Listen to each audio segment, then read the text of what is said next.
தொடர் விடுமுறை முடிந்து சென்னை திரும்பும் மக்களால் திருச்சி சென்னை தேசிய நெடுஞ்சாலையில் கடும் போக்குவரத்து நெரிசல் ஏற்பட்டுள்ளது. குறிப்பாக மதுராந்தகத்தில் வாகனங்கள் மெல்ல மெல்ல ஊர்ந்து செல்கின்றன. இது தொடர்பான தகவல்களை தருகிறார் எமது செய்தியாளர் இளங்கோ. இளங்கோவன், இப்போ இந்த போக்குவரத்து நெரிசலை சரி செய்யறதுக்கு என்னென்ன நடவடிக்கைகள் எடுக்கப்பட்டிருக்கு, முழு விவரங்களை பதிவு செய்யுங்க.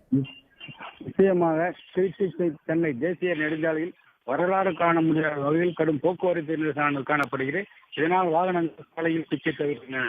செங்கல்பட்டு மாவட்டம் மதுராந்தகம் பொங்கல் பண்டிகை தொடர் விடுமுறை காரணமாக தென் மாவட்டங்களுக்கு 1,60,60,000 வாகனங்கள் தென் மாவட்டங்களுக்கு படையெடுத்திருந்த நிலையில் பண்டிகைகள் முடிந்து இந்த ஒரே நேரத்தில் அனைத்து வாகனங்களும் சென்னையை நோக்கி படையெடுப்பதால் இதுவரை வரலாறு காண முடியாத வகையில் மதுராந்தகம் முதல் ஆத்தூர் சுங்கச்சாவடி வரை இது மாவட்ட எல்லையாகும் சுமார் 30 கிலோமீட்டர் தூரம் கடும் போக்குவரத்து நெரிசல் காணப்படுகிறது. வாகனங்கள் சாலையிலேயே தேங்கி நிற்கின்றன.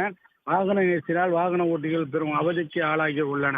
காவல்துறையினர் சாலை முழுவதும் இருந்து வாகனங்களை சரி செய்த நிலையில் இருந்தாலும் வாகனங்கள் அனைத்தும் ஒரே நேரத்தில் படையெடுப்பதால் இந்த போக்குவரத்து நெரிசலானது காணப்படுகிறது. இதுவரை இந்த போக்குவரத்தானது இவ்வளவு நெரிசல் காணப்பட்டது கிடையாது. விவரங்களுக்கு நன்றி இளங்கோ. உடனுக்குடன் செய்திகளை தெரிந்து கொள்ள சன் நியூஸ் பெல் ஐகானை கிளிக் பண்ணுங்க.